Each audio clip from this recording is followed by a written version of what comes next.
2-3 കൊല്ലം കഴിഞ്ഞിട്ടാണ് സൈനബ് റളിയല്ലാഹു തആല അൻഹുവിനെ കൂട്ടിക്കൊണ്ടുവരാൻ വേണ്ടിയിട്ട് ഒരു സ്വഹാബിയെ പറഞ്ഞേക്കുന്നത്. ഉസാമത്ത് ബിൻ സൈദ് റളിയല്ലാഹു അൻഹുവിനെ പറഞ്ഞേക്കുന്നത്. ഉസാമത്ത് ബിൻ സൈദ് റളിയല്ലാഹു അൻഹു സൈനബ് എന്ന് പറയുന്ന റസൂലുള്ളാഹിന്റെ പുന്നാര മകളെ ആരും കാണാതെ തർത്തൻ കൊണ്ടുവരുമ്പോ, ഒരൊട്ടകപ്പുറത്ത് വരുമ്പോ സൈനബ് ഗർഭിണിയാണ്. ഗർഭിണിയായ സൈനബിനെ ഭർത്താവിന്റെ ഗോത്രക്കാര് തടഞ്ഞു വെക്കുകയാണ്. തടഞ്ഞു വെച്ചുവെന്ന് മാത്രമല്ല, സൈനബിനെ വലിയ ഒരു കുന്തം കൊണ്ടങ്ങ് കുത്തുകയാ. സൈനബിനെ കുന്തം കൊണ്ട് കുത്തിയിട്ട് സൈനബ് റളിയല്ലാഹു അൻഹ ഒട്ടകപ്പുറത്ത് നിന്ന് താഴെ വീണു. മുഅ്മിനേ, ഒട്ടകപ്പുറത്ത് നിന്ന് താഴെ വീണിട്ട് സൈനബിന് വല്ലാത്ത രോഗം ബാധിച്ചു. പിന്നെ അവർക്ക് എഴുന്നേൽക്കാൻ കഴിഞ്ഞില്ല.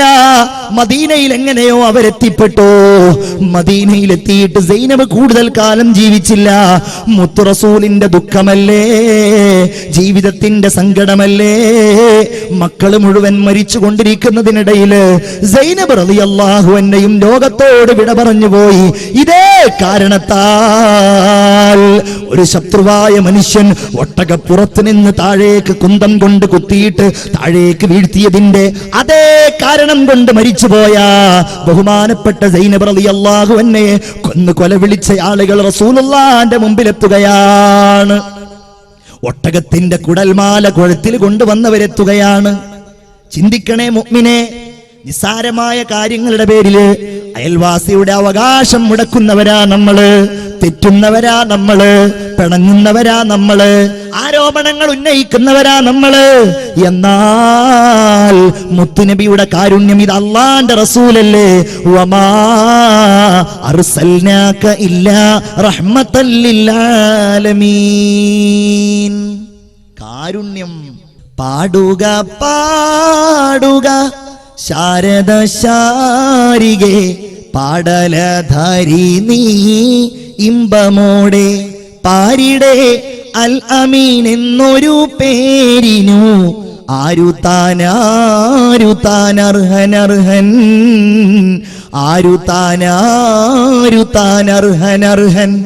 പാടുക പാടുക ശാരിക ശാരദേ, പാടലധാരി നീ ഇമ്പമോടെ, പാരിടെ അൽ അമീൻ എന്നൊരു പേരിനു ആരുതാൻ അർഹൻ.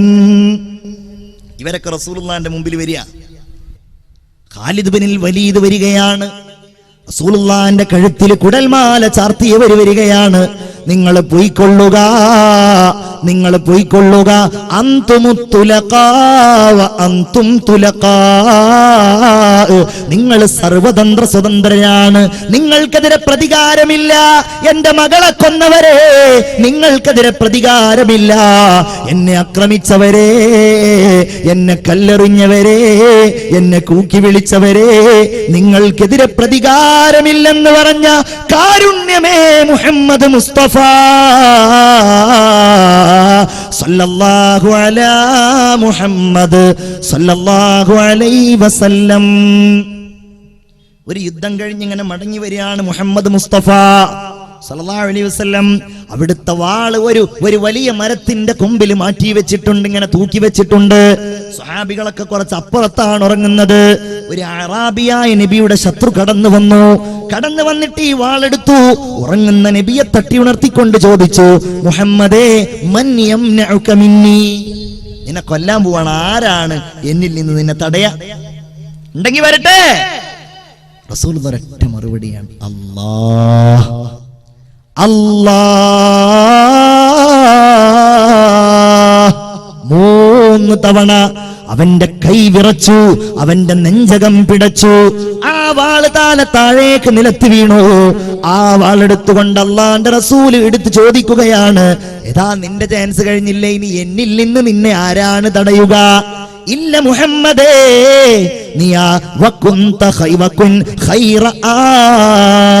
എന്നെ ഒന്നും ചെയ്യല്ലേ, നീ ആ വാളൊന്ന് നന്നായി പിടിക്ക്, എന്നെ ആക്രമിക്കല്ലേ.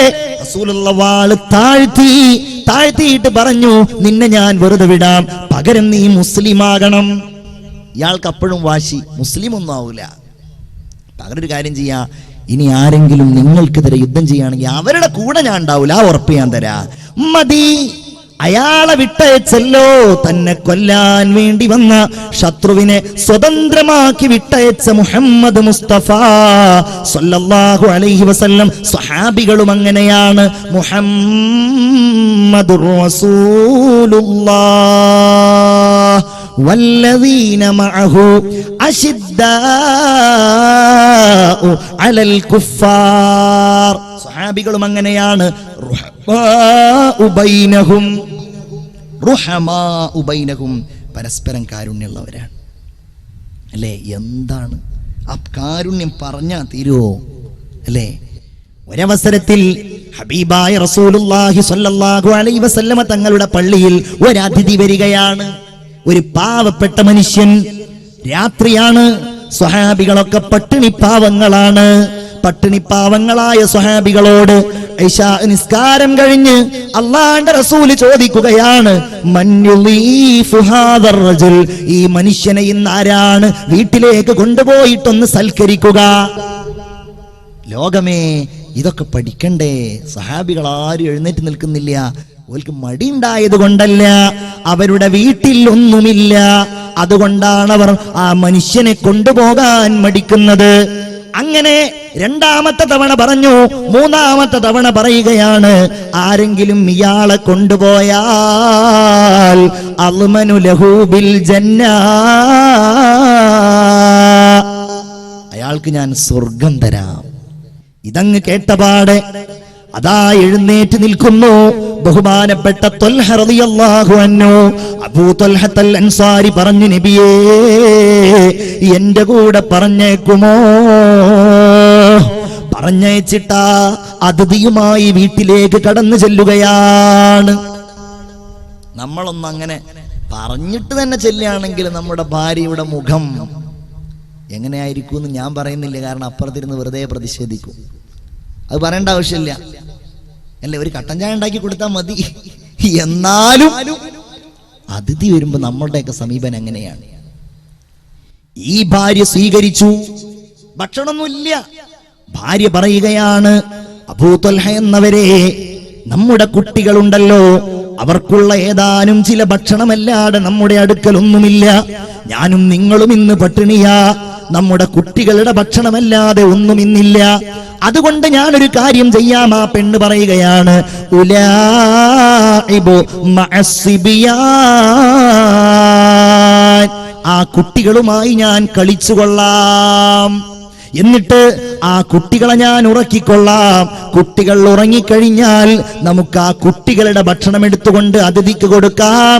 അതിഥി അതങ്ങ് കഴിക്കാൻ തുടങ്ങുമ്പോ ഞാൻ വിളക്ക് ഊതാം. വിളക്ക് ഊതിയിട്ട് അതിഥിയുടെ കൂടെ നിങ്ങൾ കഴിക്കുന്നുണ്ട് എന്ന് അഭിനയിച്ചാൽ മതി. കുട്ടികളെ ഉറക്കി. കുട്ടികൾക്കുള്ള പത്തിരി കൊണ്ടുവന്നു. ആ പത്തിരി അതാ അതിഥിയുടെ മുമ്പിൽ വെക്കുകയാണ്. അതിഥിയുടെ മുമ്പിൽ അങ്ങ് എത്തിയപ്പോഴേക്ക് വിളക്കൂതി. അബൂ ത്വൽഹ എന്ത് ചെയ്തെന്നറിയുമോ? ഞാൻ ഭക്ഷണം കഴിക്കുന്നുണ്ടെന്ന രീതിയിൽ വായ കൊണ്ടിങ്ങനെ അഭിനയിച്ചു. അതിഥിക്കൊരു പിളക്കും അതിഥിക്ക് നല്ല ഒരു പായയും തലയിണയും കൊടുത്ത് കിടത്തി ഉണർത്തിക്കൊണ്ട് കിടത്തി ഉറക്കിക്കൊണ്ട് പിറ്റേ ദിവസം സുബഹിക്ക് പള്ളി